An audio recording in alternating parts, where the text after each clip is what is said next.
আপনাদের সামনে আরো কথা রাখতে চাই।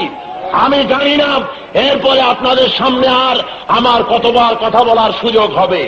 যদি আমি আমার জীবনের স্বপ্নই হলো বাংলাদেশে ইসলামী রাষ্ট্র কায়েম হবে, আর আমার কোনো স্বপ্ন নাই। আমার এইটা জীবনের আশা, আমার জীবনের স্বপ্ন। সে আশা যদি সফল না হয়, শত্রুরা যদি আমাকে শাহাদাতের দরজায় ঠেলে দেয়, তাহলে আমার যদি এমন কোন পরিণতি ঘটে, তাহলে আপনারা কি বসে থাকবেন? মহল্লায় মহল্লায়, পাড়ায় পাড়ায়, সর্বত্র ইসলামী আন্দোলনের দুর্গ গড়ে তুলতে হবে। আমাদের একটাই টার্গেট থাকবে, আমরা আল্লাহর দ্বীন কায়েম করতে চাই, আর কিছু না। প্রয়োজন হলে পরে মিছিলের ডাক দেওয়া হবে, পুরা বঙ্গভবন, সেক্রেটারিয়েটের এরিয়া, পুরা এলাকা ঘেরাও করে অবস্থান ধর্মঘট করা হবে।